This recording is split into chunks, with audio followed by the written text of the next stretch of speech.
Assalamualaikum warahmatullahi wabarakatuh. Apa kabar nih untuk anak-anakku semua kelas 11? Semoga masih dalam keadaan sehat walafiat. Kita masih belajar dari rumah. Baik, kembali lagi bersama saya Bapak Mahmudi Pradio Esos dalam pelajaran sosiologi. Sosiologi mengasyikkan. Nah, pada pertemuan kedua ini kita akan membahas mengenai konflik, kekerasan, perdamaian. Oke, kita akan membahasnya secara satu persatu. Baik, kita mulai dari konflik, oke ya. Nah, apa sih ini maksud dengan konflik? Nah, konflik kalau kita artikan dari segi bahasa, berasal dari bahasa Latin, dari kata configere, yang artinya ialah saling memukul. Sedangkan menurut Kamus Besar Bahasa Indonesia atau KBBI, konflik ini berarti percekcokan, perselisihan, pertentangan. Nah, kalau kita simpulkan dari kedua pengertian menurut bahasa ini, nah konflik itu merujuk pada dua hal yang berseberangan, tidak selaras, dan terjadi yang namanya pertentangan. Ketika sudah terjadi yang namanya pertentangan, maka akan muncullah yang namanya konflik. Oke ya. Nah, itu menurut bahasa. Selanjutnya menurut istilah dalam sosiologi, konflik ini dapat diartikan sebagai proses sosial antara dua orang atau lebih yang saling berusaha menyingkirkan dengan cara menghancurkan atau membuatnya tidak berdaya. Ya. Nah, itu merupakan pengertian konflik menurut istilah dalam sosiologi. Nah, saya punya tugas nih untuk anak-anak semua. Kalian coba cari pengertian konflik menurut para ahli, kemudian kalian hafalkan. Oke ya? Nah, kita lanjutkan. Nah, perbedaan-perbedaan yang memuncak, yang menyebabkan konflik dalam keseharian itu kita muncul lebih besar bisa gitu.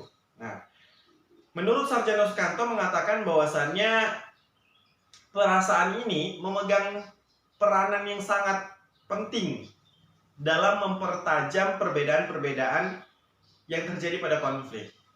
Nah, contohnya apa? Perasaan itu amarah, rasa benci. Ketika seseorang sudah marah, dia itu tidak terkontrol, maka konflik itu gampang sekali terjadi. Nah, oke ya, itu menurut dari Sarjana Sukanto. Yang menyebabkan konflik itu bisa terjadi, dia melalui perasaan. Kemudian yang kedua, menurut Louis Althusser mengatakan bahwasannya konflik ini terjadi pada dua hal. Nah, dia membaginya menjadi dua, yaitu konflik terbuka dan konflik tertutup. Nah, konflik terbuka ini adalah konflik yang terjadi pada kebanyakan masyarakat. Nah, umum. Misalnya percekcokan antara guru dan siswa. Kemudian antara kelompok misalnya kencana pakai D, bentrok dan sebagainya, itu merupakan konflik secara terbuka. Ya. Kemudian yang kedua adalah konflik secara tertutup. Nah, konflik secara tertutup ini merupakan konflik yang terjadi pada suatu kelompok, tetapi mereka tidak mengumbar mereka itu ada konflik. Saya contohkan misalnya adalah dalam keluarga, ketika mereka memiliki masalah, mereka menutupi masalah-masalahnya, yang mereka menjaga lah bahasanya. Nah, padahal mereka itu ada konflik dalam keluarganya, tetapi tak melebar. Mereka menutupnya rapi-rapi. Nah, ini merupakan konflik tertutup. Nah, biasa dikenal dengan konflik intim. Ya, nah itu merupakan penjelasan yang pertama mengenai konflik. Selanjutnya yang kedua. Yang kedua adalah kekerasan.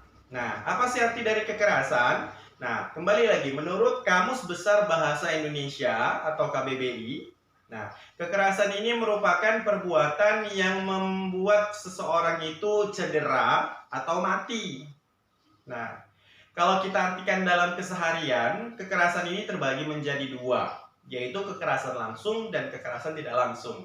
Direct violence dan indirect violence. Nah, kekerasan yang langsung itu seperti apa? Melukai, membunuh, memperkosa. Nah, itu merupakan contoh kekerasan secara langsung. Nah, kekerasan tidak langsungnya seperti apa? Mengintimidasi, memfitnah, meneror. Nah, itu merupakan contoh kekerasan secara tidak langsung. Nah, kemudian secara sosiologis kekerasan itu artinya apa? Nah, secara sosiologis, kekerasan bisa terjadi saat individu atau kelompok yang berinteraksi mengabaikan norma dan nilai sosial dalam mencapai tujuan masing-masing kelompok. Nah, ketika mereka sudah mengabaikan itu semua, membuat tujuan mereka itu dengan cara-cara yang tidak bagus, maka akan terjadilah yang namanya konflik. Kemudian konflik itu menyebabkan yang namanya kekerasan.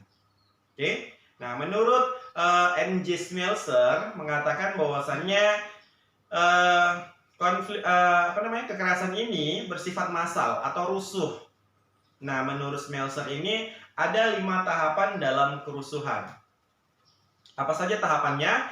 Yang pertama ialah struktur sosial tertentu. Nah, contohnya seperti apa? Misalnya dalam suatu, kita contohkan ya, misalnya dalam suatu kelompok.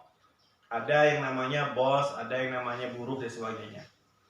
Nah, ketika bos ini dia tidak bertanggung jawab dengan tugasnya dia yang mengintimidasi dari para anggotanya, nah ini maka struktur sosialnya bermasalah antara atasan dengan bawahan. Maka terjadilah yang namanya membuat untuk bisa terjadi kerusuhan.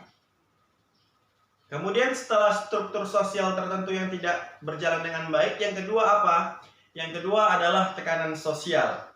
Bos tadi membuat tekanan terhadap si pekerjanya untuk melakukan pekerjaan dengan keras, sedangkan dia tidak bertanggung jawab dengan pekerjaannya.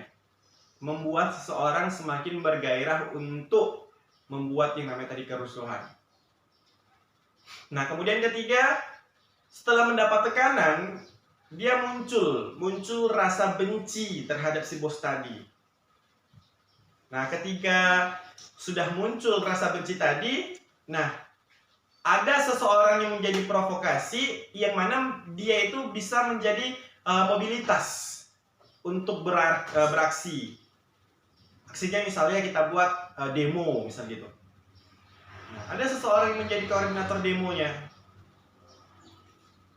Nah, ketika sudah terjadi demo, yang bos tadi pastilah dia mencari keamanan kan?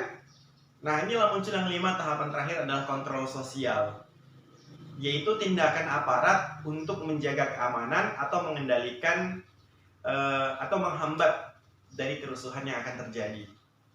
Tapi biasanya kalau di demo itu bukan menghambat, bukan mengendalikan, malah aparat itulah yang berkelahi dengan si pendemo. Nah, itu merupakan tahapan-tahapan dalam kerusuhan menurut N.J. Smeltzer. Kemudian kita akan bahas mengenai teori tentang kekerasan. Nah, ada 3 teori tentang kekerasan. Yang pertama ialah teori faktor pribadi. Oke, yang mana kekerasan ini bukan hanya bisa terjadi pada kelompok, melainkan pada diri sendiri juga bisa terjadi kekerasan. Yang menyebabkannya apa? Misalnya nih, kelainan jiwa, frustasi. Ketika dia sudah frustasi dan sebagainya, stres dianya, yang dirusak adalah diri sendiri. Dengan apa misalnya? Memotong urat nadi misalnya kayak gitu. Itu bentuk kekerasan. Memukul-mukul tangan dinding, itu bentuk kekerasan secara pribadi yang melukai dirinya sendiri. Nah, ini merupakan teori yang pertama, yaitu teori faktor pribadi. Yang kedua ialah teori faktor kelompok. Nah, ini kekerasan bisa terjadi, bisa muncul konflik, kemudian konflik ini bisa bersitegang menjadi kekerasan. Nah, karena dalam konflik ini selalu mengedepankan yang namanya identitas kelompoknya masing-masing. Saya contohkan seperti ini. Nah, kalian merupakan siswa SMA Negeri 5 Bagan Sinembah. Kemudian ada siswa SMA Negeri 1 gitu misalnya. Nah, mereka saling ejek. Akhirnya timbullah yang namanya konflik. Mereka tidak terima sekolah mereka dijelek-jelekkan. Kan identitas tuh, misalnya apa tuh sekolah ini bla bla bla bla, gitu kan? Apa nih sekolah ini bla bla bla bla. Nah, ketika mereka sudah mempertahankan identitas masing-masing, terjadilah konflik, maka mereka terjadi tawuran antara 2 sekolah ini. Nah, terjadi tawuran itu kan kekerasan, ya kan? Nah, kekerasan. Nah, ini disebabkan oleh apa? Itu tadi, kelompok tadi lebih mengedepankan identitas kelompoknya masing-masing.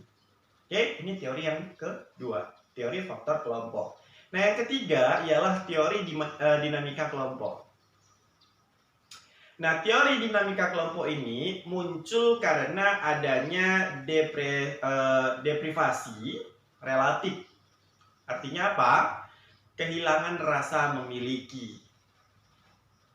Nah, saya contohkan misalnya nih dalam sebuah keluarga terjadi konflik, terjadi kekerasan, kemudian si suami sama istri kehilangan rasanya masing-masing, akhirnya mereka berpisah. Nah, ini merupakan contoh dari teori dinamika kelompok. Keluarga itu kelompok, karena kelompok itu ialah seseorang yang bergabung menjadi satu dalam satu wadah, gitu ya kan? Nah, itu merupakan teori tentang kekerasan. Ada teori faktor pribadi, faktor kelompok, dan dinamika kelompok. Nah, selanjutnya ketika sudah terjadi yang namanya konflik, sudah terjadi yang namanya kekerasan, akhirnya akan muncul yang namanya perdamaian. Nah, perdamaian ini adalah proses mereka dalam menyelesaikan masalahnya. Nah, pasti akan ada solusi yang diberikan ketika sudah terjadi yang namanya konflik dan sudah terjadi yang namanya kekerasan. Nah, kemudian dalam perdamaian ini akan menimbulkan sebuah dampak dari yang namanya konflik. Nah, bisa saja dampaknya positif, bisa dampaknya negatif. Nah, salah satunya adalah dampaknya seseorang itu bisa menjadi lebih solid. Nah, ini biasanya dari apa tadi ya? Teori faktor kelompok. Jadi, kelompoknya itu semakin solid. Kemudian bisa juga mereka semakin goyah. Terjadi konflik, maka makin renggang. Oke. Kemudian yang kedua, terjadinya perubahan kepribadian seseorang. Ketika seseorang itu sudah berbenturan, sudah terjadi konflik, maka rasanya itu nggak seperti semula. Pasti ada rasa sungkan, ada rasa segan, ada rasa yang, apa yang gini sebenarnya. Ada seperti itu. Pasti berubah. Sikapnya itu pasti berubah ketika sudah muncul yang namanya konflik. Kemudian yang ketiga ialah hancur harta benda atau adanya korban jiwa. Ketika sudah terjadi benturan, mungkin ada yang meninggal, infrastruktur rusak, dan sebagainya. Ya kan? Nah, yang keempat, akomodasi, dominasi, takluk salah satu pihak. Yang namanya sudah menjadi korban jiwa, ya berarti dia sudah takluk. Nah, itu akibat dari sebuah konflik. Nah, perdamaian ini di dalam negara mereka memiliki istilah masing-masing. Nah, istilah perdamaian di Jepang itu disebut dengan Fred. Di Jepang itu Hewa. Kalau Fred tadi itu di Jerman. Kemudian di Bangladesh itu Santi. Di Inggris Peace. Di Indonesia damai. Oke, baik, itu saja pertemuan kita pada kesempatan kali ini. Saya akhiri. Assalamualaikum warahmatullahi wabarakatuh.